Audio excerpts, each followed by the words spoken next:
Então nós temos aí essa frase, né, de Allan Kardec: o fardo é proporcional às forças, como a recompensa será proporcional à resignação e à coragem. O que nós podemos interpretar dessa frase? Jesus já nos ensinou em relação ao fardo, né? Todos nós que estamos aqui temos conosco o nosso fardo. Se ele é leve ou pesado, vai depender exatamente da nossa condição de espírito, né? E a forma como vamos carregá-lo depende de cada um de nós. O fato é que todos nós temos, e não temos como nem abdicar e nem impedir que ninguém carregue esse fardo conosco. Lógico que podemos trabalhar isso e ver de que forma podemos carregar esse fardo. Ou podemos afastá-lo, ou podemos fazer de forma mais penosa. E aí vem o livre-arbítrio nos dando a liberdade de como conduzir o nosso fardo. E qual a recompensa que teremos? A recompensa será, evidentemente, em relação à nossa disposição no nosso crescimento, no nosso desenvolvimento. Porque tudo que fazemos, tanto em termos de ação ou omissão, está diretamente relacionado ao nosso crescimento, ao nosso desenvolvimento enquanto espírito que somos. Então, voltando ao nosso slide do nosso último estudo, nós temos aí: através da ciência é possível concluir que o pensamento positivo, quando emanado em uma alta frequência, carrega um pacotinho de energia muito maior devido à sua frequência de vibração. Então nós já olhamos, já trabalhamos isso, toda a questão energética do qual nós produzimos, né, através das nossas vibrações emanadas pelo nosso pensamento. O nosso pensamento é que vai conduzir as nossas ações. E, consequentemente, são os nossos pensamentos que vão fazer com que essa energia, essa vibração, adquira uma potência positiva ou negativa. Vai depender da forma como nós encaramos o nosso dia a dia, a nossa família, né, o nosso trabalho, as nossas irregularidades em relação ao nosso equilíbrio. Enfim, nós somos os responsáveis por tudo que nos acontece, né? Daí a importância de desejar o bem e emanar energias positivas. Nós já vimos isso também, né? Que nós somos verdadeiros laboratórios. Os nossos neurônios, através da neurotransmissão dos sinapses, vai comandar que tipo de hormônio, que tipo de substância que nós vamos produzir no nosso laboratório. Serotonina, oxitocina, adrenalina, dopamina, tudo isso são elementos vitais, essenciais ao nosso organismo físico, comandado pelo nosso pensamento, que são fabricados por nós, pelo nosso corpo, para dar a nós essa condição, né? O corpo e o universo ao nosso redor respondem claramente a esse fenômeno. Nós já trabalhamos isso aqui também. Nós não estamos sozinhos. Tudo que fazemos, fazemos de forma solidária. Por isso que Jesus lá atrás já nos colocava na condição de independentes uns dos outros, para que pudéssemos compartilhar, né, o nosso crescimento, o nosso desenvolvimento, através da fraternidade, através da solidariedade, para que o egoísmo, a preguiça, não fizesse parte desse contexto e impedisse o nosso crescimento, o nosso desenvolvimento.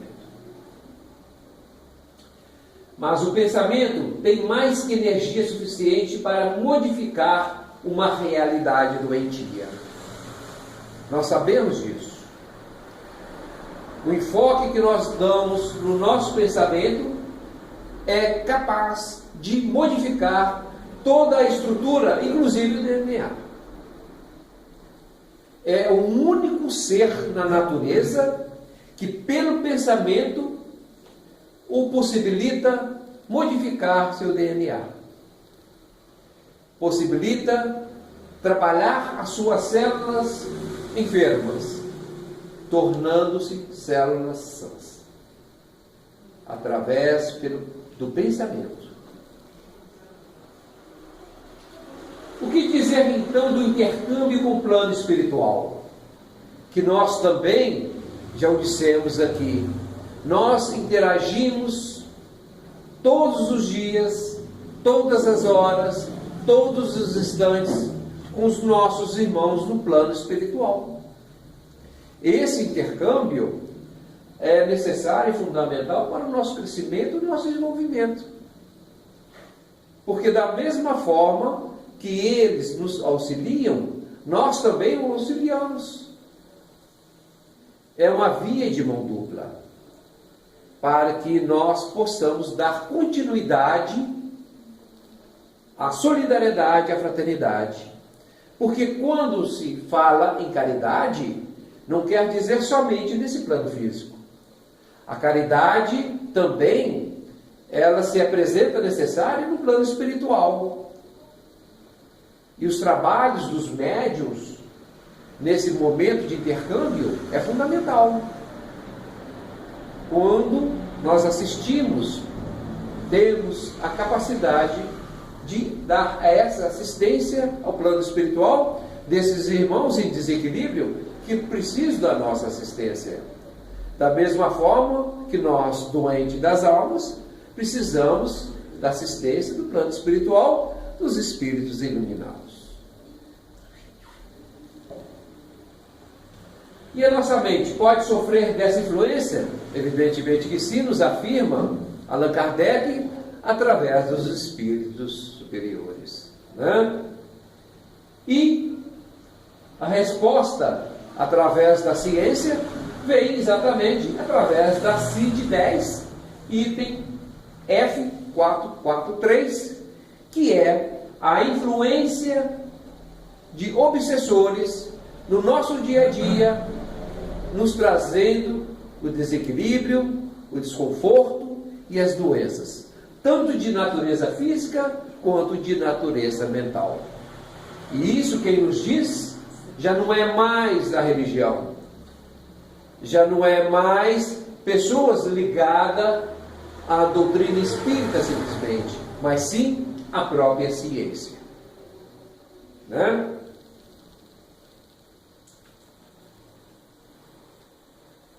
E aqui nós temos mais uma pirâmide, que nós já trabalhamos anteriormente também com pirâmides parecidas com essa. Ambiente e saúde, aonde nós vamos encontrar? Na base da pirâmide, né? Através da nossa reação, né? Onde, quando nós vamos trabalhar isso, vai depender única e exclusivamente de nós. A única afirmação que nós temos, que nós precisamos cuidar do ambiente, como também da nossa saúde. E quando trabalhamos o ambiente, não só o ambiente físico, como o ambiente também espiritual, da psicosfera. Exatamente em função dessa interligação que existe entre os dois planos. Não tem como ser diferente, né? Comportamento e segurança. através da ação. Então nós vamos trabalhar qual vai ser o meu comportamento enquanto encarnado, né? O que eu posso fazer para poder melhorar a minha condição, posto que somente cabe a mim conduzir a minha vida, a minha existência. Ninguém mais pode fazer isso por mim. Eu posso encontrar nos outros, pela caridade, pela fraternidade, pela solidariedade, os ensinamentos necessários, né, a me conduzir. Mas quem vai ter que meter a mão na massa e trabalhar isso sou eu. Eu não tenho como terceirizar isso. Da mesma forma como eu não tenho como atribuir aos outros uma responsabilidade que é minha.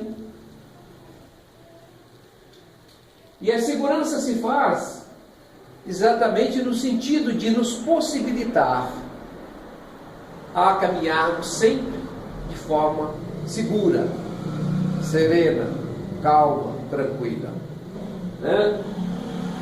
Em que direção? A direção da alegria, da felicidade, porque nenhum de nós aqui quer ser triste. Nenhum de nós aqui quer que fiquemos eternamente enfermos, quer seja do corpo físico ou da alma. Mas então por que ficamos tristes? É porque existe alguma coisa que precisa ser reajustada. E quem pode fazer isso por mim? Somente eu. Eu jamais posso atribuir a minha felicidade a quem quer que seja, aos outros. Eu só vou ser feliz se o fulano de tal me fizer feliz. Não tem como fazer isso, né? Eu tenho que caminhar pelas minhas pernas. Eu vou ser feliz porque eu posso e devo ser feliz. Se tiver ao meu lado alguém que compartilhe comigo, ótimo. Se não tiver, eu vou caminhar sozinho. Deus nos deu essa capacidade. Deus nos deu essa possibilidade de caminharmos juntos, lado a lado. Se tiver mais pessoas felizes ao nosso lado, um tanto melhor. Mas o que eu não posso é impedir de conquistar a minha felicidade, atribuindo a quem quer que seja o empecilho para que eu seja feliz. Como normalmente, às vezes, ainda acontece, exatamente por não ter o conhecimento de que nós somos espírito em evolução, em crescimento e desenvolvimento. E qual a motivação que nós temos para tudo isso que nós falamos até agora? A crença, a valores, o amor. Nada podemos fazer de bom, de belo, se nós não tivermos a crença em uma coisa maior, uma coisa que vai ser mais dignificante para a gente. Da mesma forma, quais os valores que eu carrego comigo? Quais os valores que para mim são importantes? Né? E evidentemente o amor não necessita de nenhuma definição, porque o amor por si só, ele é capaz de conduzir toda a nossa atividade, todo o nosso processo, todo o nosso desenvolvimento. Não vamos jamais conseguir avançar se não for pelo amor. O amor incondicional, né?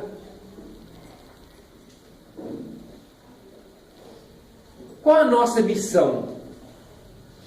Aqui, encarnados, nós temos alguma missão? Temos. Muitas missões, né? E essa missão vai depender de quê? Da identidade de cada um de nós enquanto espírito. Qual é a proposta?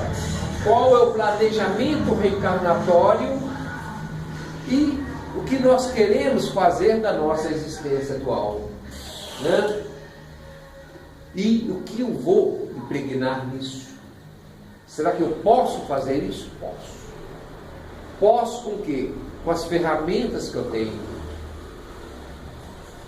com a minha inteligência, com o meu entendimento, com a minha sabedoria, com a minha humildade, né? Que são ferramentas que fazem com que a gente caminhe, a gente avance. E a realização? E o que eu posso fazer dessa realização? O que diz? Através do nosso envolvimento. Através da nossa elevação. E aí nós podemos avançar. E tudo isso não teria sentido se nós não tivéssemos aqui um legado. Quem nos legou a condição de espírito? Deus. Deus nos criou simples e ignorantes. Foi dada a largada para que a partir daí nós avançássemos rumo ao infinito. O único que pode impedir o meu crescimento, o meu desenvolvimento, sou eu. Ninguém mais. Sócrates, ainda preso fisicamente, ele sentia-se em liberdade. Por quê? Porque, segundo ele, o seu pensamento era livre. Não podia aprisioná-lo. Por isso que Sócrates tornou-se um dos maiores pensadores de toda a história. Conheça a si mesmo, né?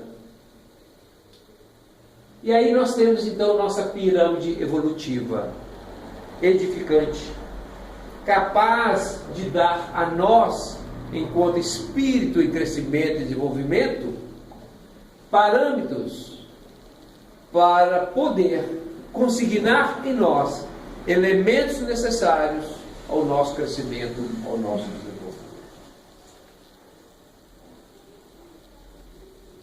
O corpo mental, graças ao impulso do pensamento, exterioriza uma fração de si mesmo, que toma forma correspondente à intensidade vibratória, transforma-se em figuras geométricas sempre uniformes em relação à coisa projetada.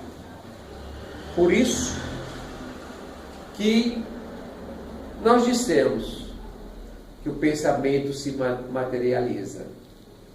E realmente o faz, né? Já tivemos várias provas dessa materialização em todos os seus aspectos.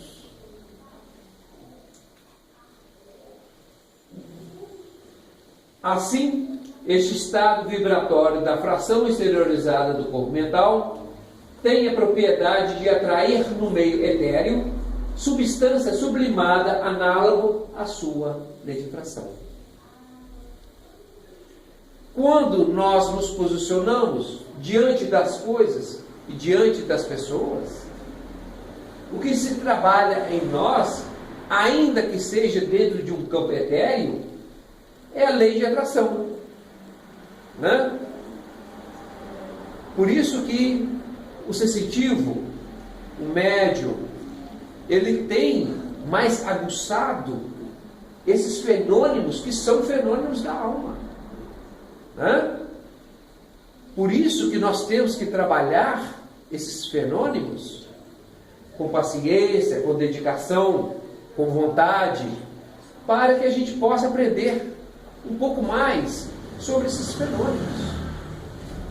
Quais são essas incidências que no mundo externo acabam influenciando o nosso mundo interior, através das energias pelas quais muitas vezes estamos expostos, vai interferir no meu eu, na minha conduta, na minha forma de pensar, através da lei de atração que nos faz aproximar, né, das coisas que são semelhantes a nós.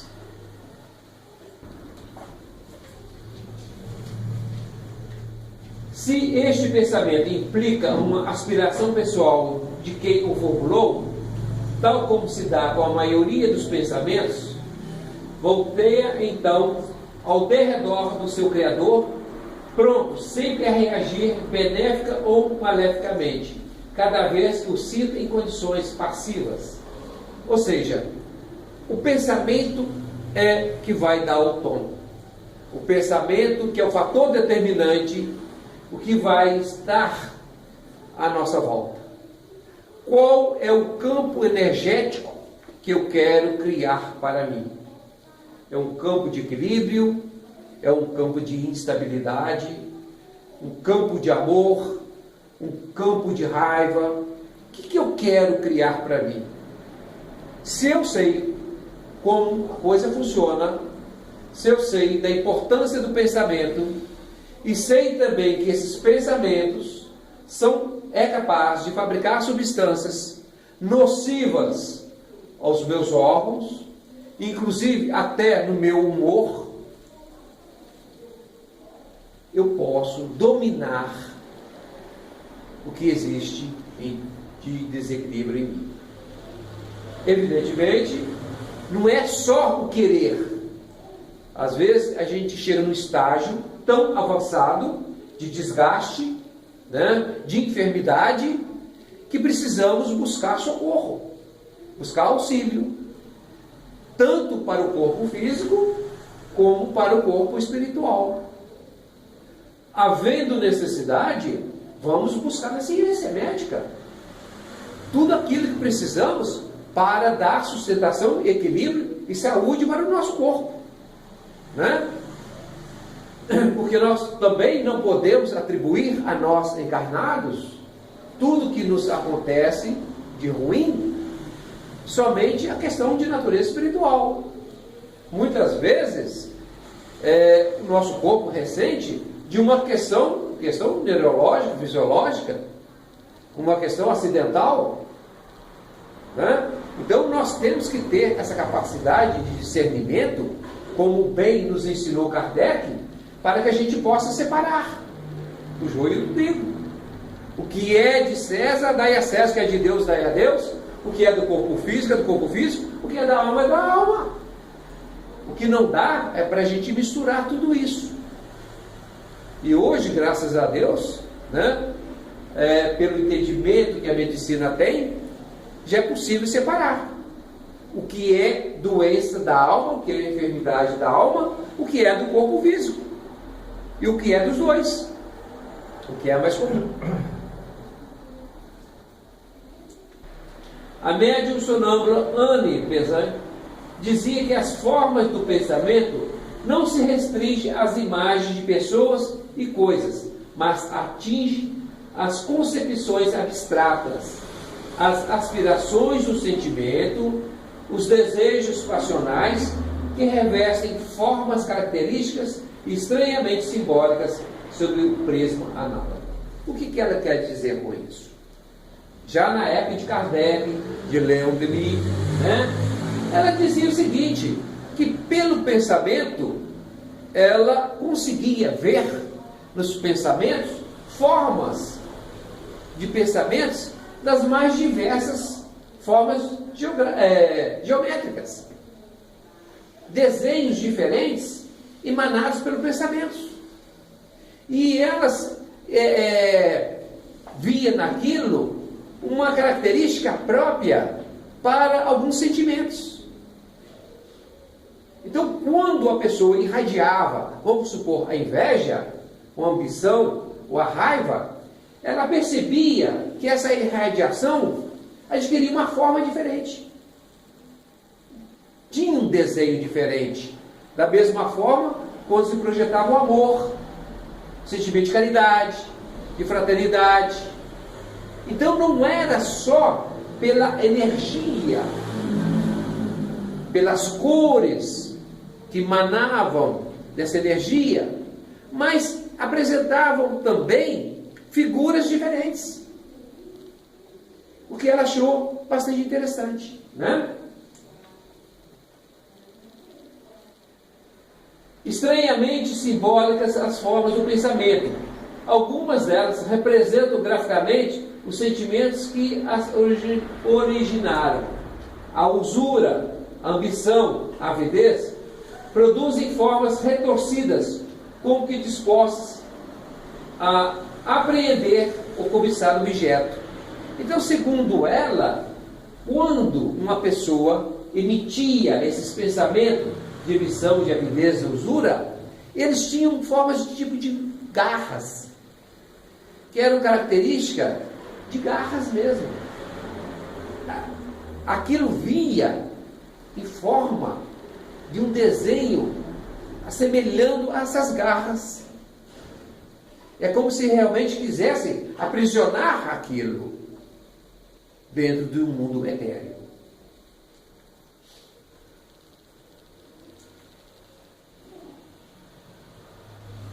O pensamento preocupado com a resolução de um problema produz filamentos espirais. Ou seja, ela começou a perceber também que quando a pessoa tinha pensamentos preocupantes, ela percebia que esses filamentos eram espirais. Tinha essa forma, né? Os sentimentos interessados a outrem, seja de ódio ou de afeição, originam formas de pensamento semelhantes aos projéteis.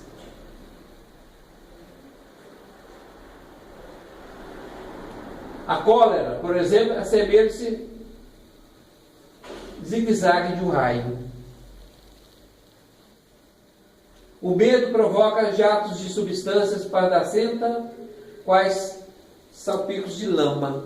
Então, ela começou a verificar que essas energias adquiriam formas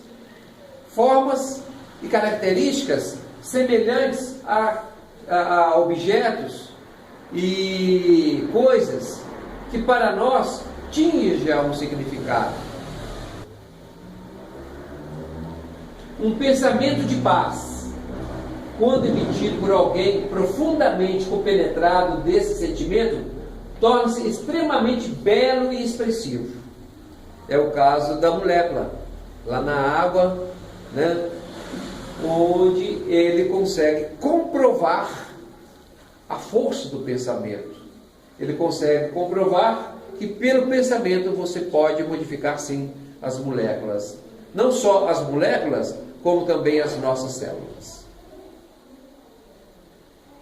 Um pensamento colérico, ao contrário, torna-se tão repugnante quanto horrível.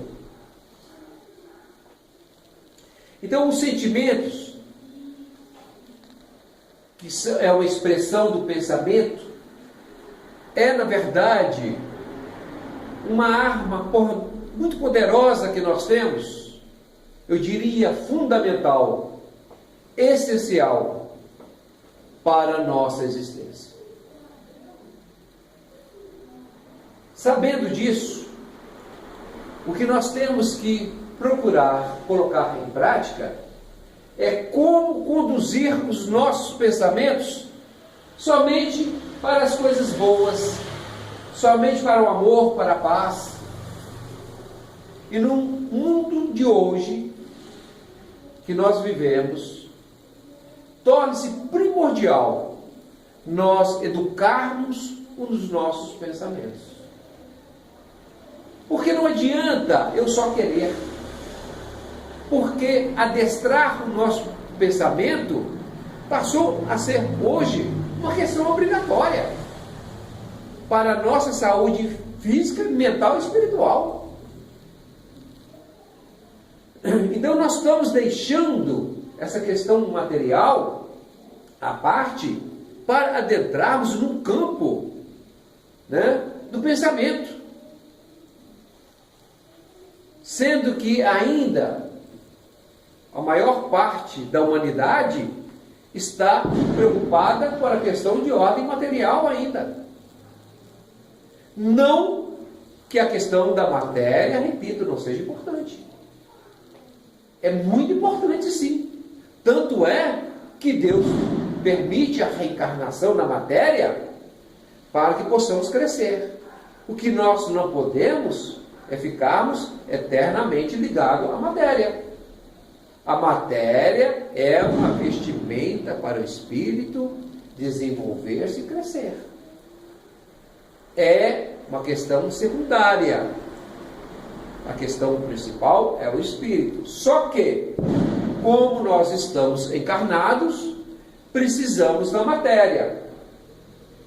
E essa matéria nos diz o seguinte: você tem que alimentar, você tem que se vestir, você tem que ter uma casa, você tem uma família. Então tudo isso implica em necessidades básicas, né, daquela pirâmide que nós vimos, que são elementos fundamentais para o nosso crescimento e o nosso desenvolvimento. Porque a escola maior que nós temos ainda é aqui a Terra, como é o nosso lar, a nossa família. E se não der tempo aqui, esse aí, outro lá? Sempre vamos ter tempo, né? O problema do tempo, né? O tempo e o espaço, na verdade, só existe nessa dimensão para nós encarnados. E parece que ele está só diminuindo. Mas por quê? Diante de tantas atividades que nós temos, o nosso tempo está ficando cada vez menor para nós mesmos. A verdade é uma só, gente. Nós não temos mais tempo para nós, para dedicar o eu interior, né? Por exemplo, da mesma forma que o banho, a higienização é fundamental para o corpo físico, nós sabemos disso, né? Como atividade, né? Quer seja na academia, quer seja no caminhar, é fundamental para o corpo físico. Você entrar num processo também de mentalização, né? Um processo para descansar a mente através de uma higienização mental, tornou-se fundamental para nós. E quantos de nós dedica um tempo mínimo para refrescar a nossa mente, para esvaziar a nossa cabeça, como diz aí para fora, né? Nós não temos, achamos que isso é perda de tempo, né? Acha que meditar é coisa sem fundamento. Não é. Hoje a meditação é uma higiene para a nossa mente, como é o banho para o nosso corpo físico. É uma forma de nós despoluirmos um pouco a nossa mente. Então, esse tempo que nós precisamos para nós, ele é fundamental. Porque quando é que nós vamos ter tempo para nós? Se nós formos olhar as nossas atividades no nosso dia a dia, a gente não vai achar esse tempo. Nós já falamos, já conversamos sobre isso aqui, né? Por isso que nós sugerimos fazer o quê? Vamos ver qual a capacidade de cada um, ver o que nós podemos fazer uma listinha, e ali nós vamos priorizar o que eu vou fazer amanhã. Amanhã eu tenho que fazer isso, tenho que ir ao banco, amanhã eu tenho que ir no trabalho resolver isso, amanhã aqui em casa eu tenho que fazer isso, e fazer essa lista. A exemplo da lista que a gente vai no supermercado, fazer uma listinha para a gente, e habituar a trabalhar com isso. Então, isso aí dá para eu fazer amanhã? Dá, eu acho que dá. Por quê? Você só vai preocupar com aquilo ali. Se não der, fica para amanhã. O que não dá é para a gente não fazer listinha nenhuma. Chega durante o dia, vence o dia, você fala, puxa vida, o que eu fiz hoje? Será que eu fiz o que eu precisava? Puxa vida, não deu tempo. E não vai dar tempo nunca. E se a gente trabalha dentro de uma condição que permite a nós fazermos isso, esse projeto, nós estamos fazendo um projeto simples, mas básico, fundamental para o nosso dia a dia. Vamos fazer uma experiência. Chegar em casa, vamos fazer uma listinha. Amanhã, pelo meu tempo, pela minha capacidade, o que eu posso fazer e resolver amanhã? Amanhã eu vou resolver isso. E vamos ver se conseguimos primeiro realizar. E melhor, quando chegar no final do dia, à noite, vamos ver essa listinha e verificar se conseguimos resolvê-la. E aí vamos fazer uma outra experiência. Conseguindo resolver, qual vai ser o nosso sentimento de ter dado conta daquelas tarefas? E um outro mais importante, como vai ser o nosso sono por não termos mais que preocupar com aquela listinha que já foi resolvida. É uma experiência. A nossa vida é um laboratório. O que nós temos que fazer é experiências, e aquilo que vai dando certo, a gente vai ampliando, vai aumentando a nossa capacidade de ação e reação. E não tem outra forma de nos conduzirmos, porque senão nós vamos estressar, nós vamos ficar ansiosos, nós vamos perder noites de sono, né? Por conta de uma falta de programação em relação àquilo que eu posso e devo fazer. A gente vai ficar com a sensação que não fez nada. Com a sensação de que não fez nada e cansados. Porque pior do que o cansaço físico é o cansaço mental, né? Por acharmos que a gente não está dando conta mais de resolver problemas que nós temos que resolver.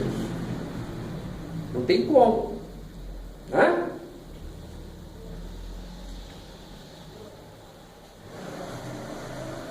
Assim, a avidez é análoga, emoções, por sua parte, originam formas retorcidas, curvas, semelhantes às garras do falcão, como se as pessoas que as emitem desejassem algo empalmar em benefício próprio.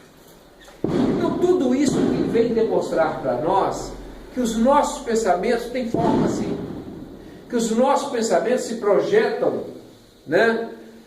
Quem é vidente, quem é clarividente, quem tem o processo sonambúlico da vidência, ele consegue visualizar essa situação aí, da mesma forma que ele visualiza as energias que nós emanamos, né?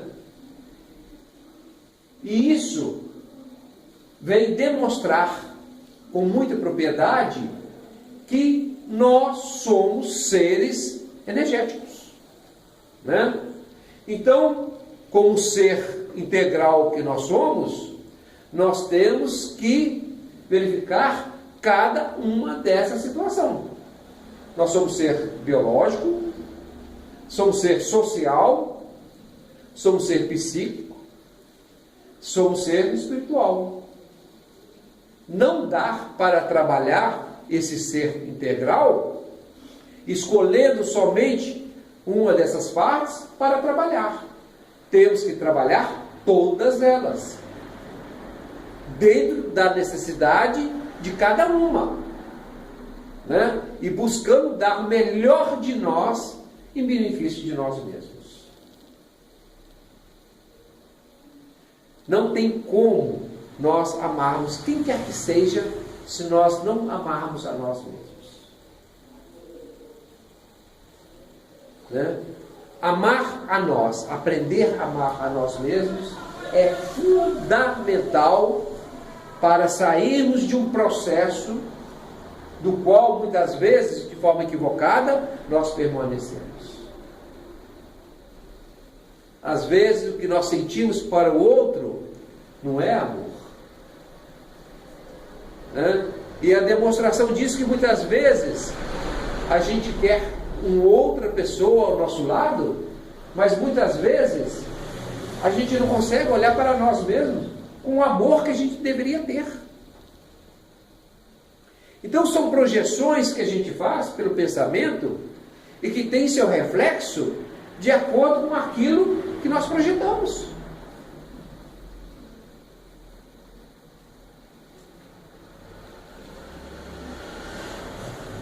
O pensamento pode criar personagens etéreas, que eles o chamavam de fantasmas. Não são espírito nem matéria. Consiste num elemento de atividade intelectual que deixou atrás dela a sua impressão. Vamos trabalhar um pouco isso aqui. Né? Alguns anos atrás, era comum as pessoas falarem sobre fantasmas, né? Ah, o fantasma do fulano, o fantasma do ciclano, né? Que eles imaginavam que eram espíritos. Em alguns casos, até eram mesmo. Mas nem tudo aquilo que se projetavam era, na verdade, fantasma. Poderiam ser formas energéticas que se projetavam daquela forma e que a pessoa acreditava ser um fantasma. Mas, na verdade, aquilo era apenas energia. Consiste num elemento de atividade intelectual, porque é etéreo, é produzido pelo nosso pensamento, é produzido esse ectoplasma através do nosso pensamento. Só os possuidores de faculdades psíquicas, médiums, muitos envolvidos, podem perceber essas formas de pensamento. Porque o médium, alguns médios de efeito físico, eles conseguem e conseguiam projetar através do ectoplasma, né, essas formas. Mas tudo isso é uma condição não sobrenatural, como muitos dizem, é uma faculdade da alma. E é isso que nós temos que começar a entender. A alma, que é o espírito encarnado, né? Essa denominação veio através da pedagogia de Kardec para distinguir o espírito na erraticidade, sem o corpo físico, e a alma do ser encarnado. A alma tem muitas faculdades, muitas propriedades, que ainda, para nós encarnados, é desconhecidos. Então o que nós temos que fazer é buscar esse entendimento e esse conhecimento. Porque, como nós frisamos lá atrás, quando o corpo físico estiver em enfermidade, nós vamos buscar aonde? Dentro da área da saúde, dentro da área médica, para poder trabalhar e dar ao nosso corpo a saúde que ele precisa. E quando a nossa alma está doente, está em enfermidade, aonde nós vamos buscar a cura? Né? Tem que ser uma instituição que entenda, compreenda e saiba como trabalhar esses desequilíbrios. E se existe uma instituição capaz de trabalhar isso bem, sem dúvida alguma, são ainda os centros que possam conduzir esse trabalho dentro de uma honestidade, serenidade, dentro de uma postura séria, dentro de uma postura científica, capaz de dar esse entendimento e dar a essa alma necessitada aquilo que ela precisa e necessita para o seu equilíbrio. Não tem outra forma. Vai haver um momento que nós vamos ter instituições, pessoas, profissionais que vão fazer isso de uma forma natural. Mas ainda, isso está um pouco ainda difícil lá fora, que não seja dentro de uma casa, instituição que trabalha a doutrina espírita. Por quê? Com raras exceções, os nossos profissionais ainda têm um pouco de receio de avançar no que se diz as faculdades e os fenômenos da alma. Então cabe a nós, né, leigos na medicina, mas com algum conhecimento da doutrina, trabalharmos isso para complementar o que se faz dentro da área médica profissional.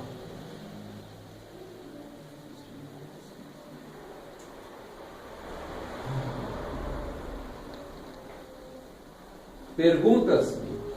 Por que alguns desses fantasmas se formam em determinados meios e não noutros, onde mais lógica seria a sua aparição? É que o fenômeno depende da intensa vitalidade da ideia geratriz. Ou seja, o que quer dizer com isso aqui?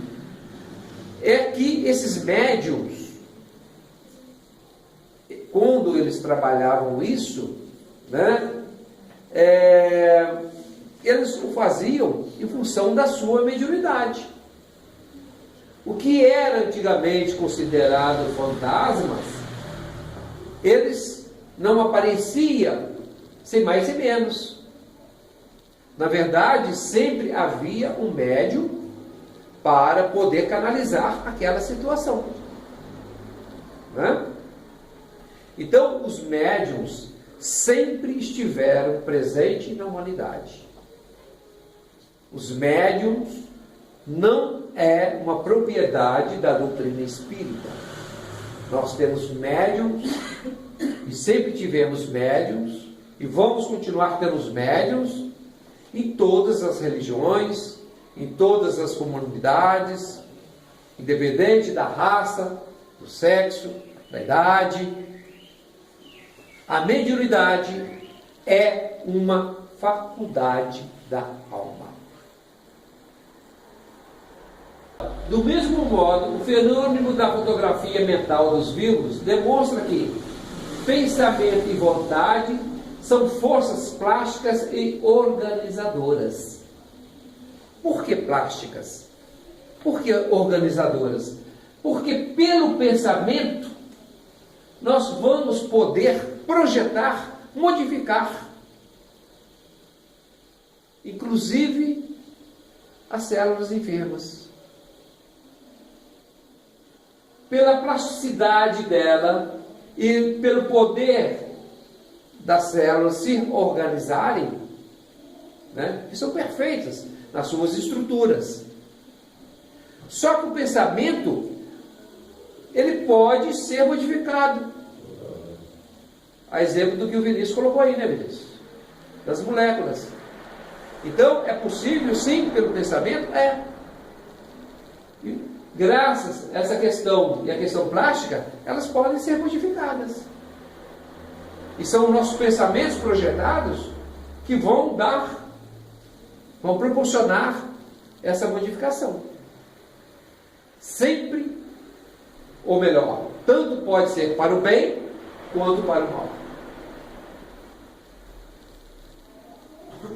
E assim, a seu turno, contribui para provar a sobrevivência do espírito humano e, por conseguinte, a validade da hipótese complementar da fotografia mental dos mortos, validade que se transforma em fato bem constatado todas as vezes que o fenômeno se dá em circunstâncias que excluem a possibilidade de qualquer ação mental dos vivos.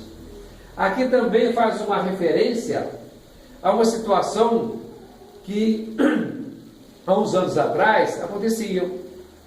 de quando se tirar fotografias em pessoas, lugares, vinham imagens, o rosto de pessoas já falecidas, né?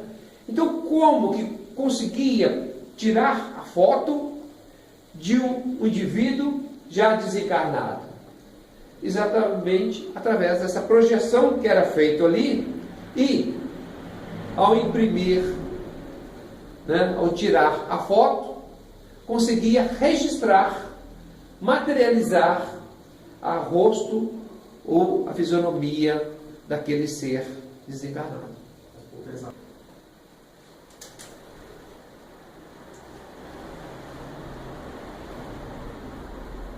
O mesmo acontece aos desencarnados em relação aos casos de fotografias transcendentais ou de forma mentais, obtidas mesmo com a chapa fora do aparelho. É racional concluir, portanto, que também nos casos de fotografia transcendente, seja de formas espirituais, seja de formas pensamento, devido a um processo misterioso que atua diretamente sobre a chapa, nela desenhando formas humanas ou escrevendo mensagens.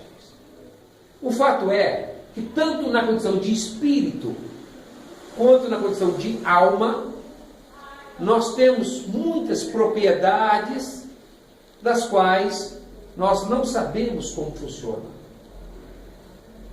São fenômenos que ainda precisam ser estudados, precisam ser desenvolvidos. E hoje, né, graças a Deus, nós temos aí universidades já trabalhando de forma séria com esses fenômenos. A exemplo da USP, a exemplo da Universidade de Fora, do Rio de Janeiro, Santa Catarina, que são universidades que trabalham hoje, já imbuídos pelo pensamento de procurar desvendar um pouco desse mistério, trazendo para nós informações necessárias para que a gente possa avançar um pouco mais na nossa caminhada. Saindo daquele campo estritamente religioso ou espiritualista, para adentrar no campo do estudo, no campo do laboratório das universidades, onde pessoas com mestrados, com doutorados, pós-doutorados, trabalhando em pesquisas voltadas à mediunidade. Bom, gente, então hoje nós vamos ficar por aqui e assim nós vamos dar por finalizado os nossos estudos.